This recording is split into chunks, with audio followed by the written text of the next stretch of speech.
ladies and gentlemen, welcome back to Driven Wild. Today we are talking about Doordash Kitchens opens dine-in food hall in Brooklyn. So recently we were talking a lot about virtual restaurants and how they're getting a lot of traction recently, and also the concept that Grubhub is opening their own virtual brand so that way restaurants can capitalize on them. I will leave a link in the description talking about the latest one working with MasterChef. In this case, you got Doordash Kitchens, which is not a virtual brand. It's their own restaurant. This is the first time we've seen Doordash open a restaurant. We've seen them open a convenience store, Dash Mart, but we haven't seen them open a restaurant. And yes, it's a dine-in food hall, but it's the same gist. It may be fast casual or fast food or whatever food hall is classified as, but nevertheless, it's their own restaurant. This is direct competition with the people who are already part of their business, the merchants.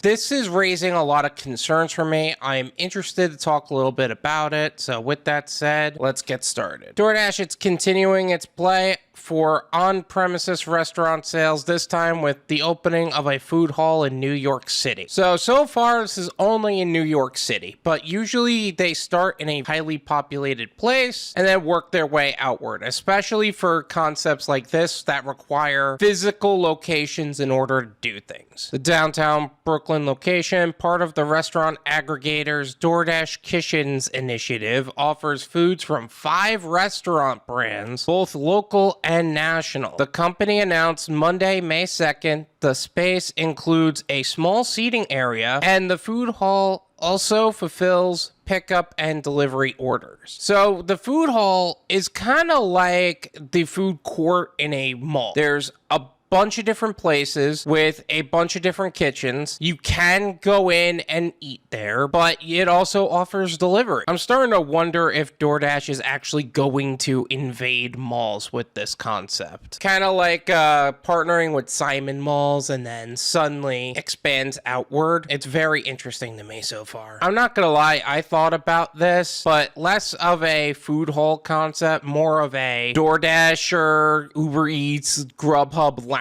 where you just capitalize on a bunch of virtual brands and then actually have a place where drivers can actually chill and network with each other. But I don't think that's something I'm gonna expand on in the future, at least not yet. New York is one of the many hubs for noteworthy dining experiences, and we're proud to bring DoorDash Kitchens to Brooklyn in partnership with Nimbus, adding even more options for food lovers to choose from in their neighborhood, said DoorDash Kitchen Senior Director Ruth Istand in a statement. While this location is delivery forward in nature to enable growth of restaurant partners, we're looking forward to offering a dine-in area for upwards of 20 guests, a first for DoorDash Kitchens. That is true. Living in New York for a very long period of time and then moving to Florida, it's like night and day as far as quality of food goes, to be perfectly honest. The only thing Florida beats New York in is fish. I don't know why,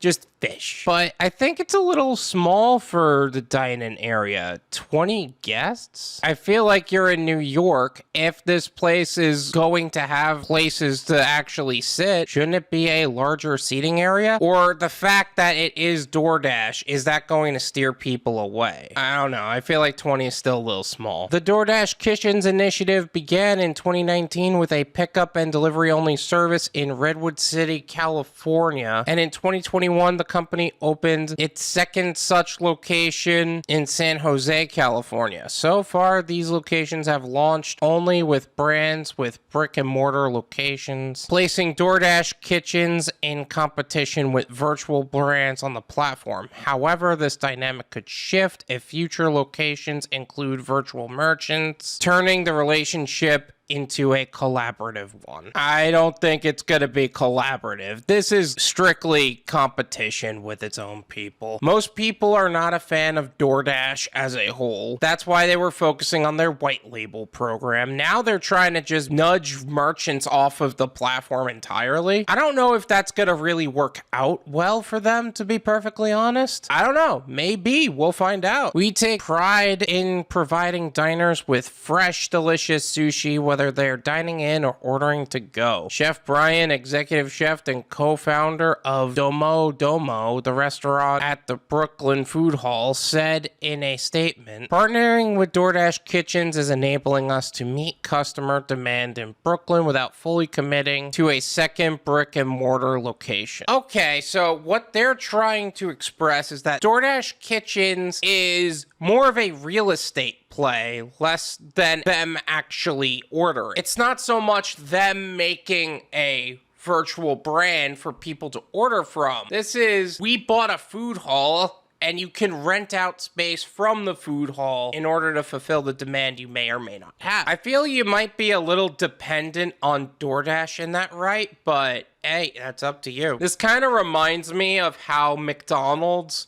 like, if you ever saw the movie The Founder, one of the things Ray Kroc did was he switched from having people buy their own lots and real estate to he buys the real estate and then rents it out so that way they can have more control over the quality and the standards of the McDonald's franchise. So, I don't know. I think you might be putting too much dependency on DoorDash with that. The news comes about 2 months after DoorDash made another major play for consumers' on-premise spending. The company announced at the start of March that it is set to acquire contactless ordering and payment technology provider Bebop. I didn't make a video on that because I didn't understand it. That makes so much sense. So now they have contactless ordering and payment, and they have that for physical walk up and get it yourself locations, not just anything else to it. This is interesting. It's all coming together.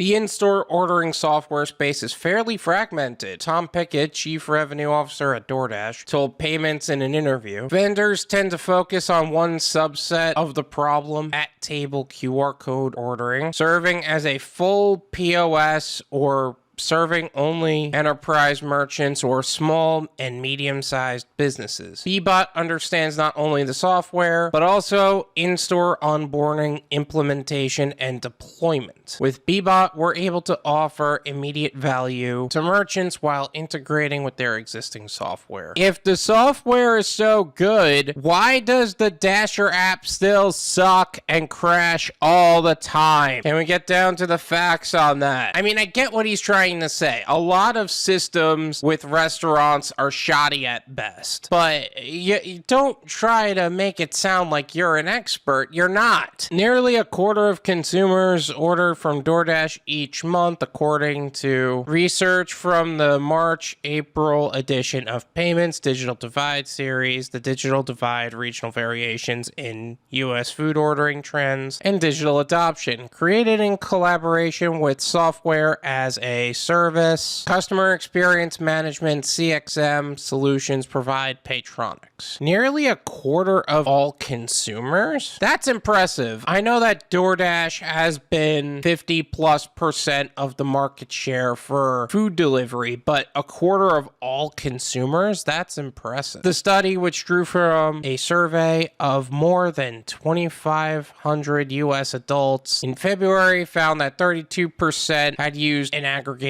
in the previous 30 days, and of those, 71% purchased from DoorDash, suggesting that 23% of consumers order from the aggregator in a given month. I don't know, 2,500 adults? That's a pretty small sample size in its own right. This is my opinion. It's worth what you pay for it. None of you pay me. There you go. I think the concept of a food hall is definitely something that smaller businesses can use in order to be able to make more money and fulfill the ever so growing order of challenges that they're going to have in the future. However, I think putting too much dependency on DoorDash kitchens as a whole is going to be a problem. When I first came into this, I thought it was going to be DoorDash opening their own restaurant. No, it's more like DoorDash bought a building and is renting out the building to 5 other restaurants. And it's kind of like a food court. I kind of like that. I'm a little concerned about how it's going to grow. Some of the things that make a food hall great is the fact that there are other things nearby. And yes, New York has definitely got plenty of things nearby, I'll tell you what. But how duplicatable is that on a nationwide level? Florida, you got the beach and a couple of other things of that nature, but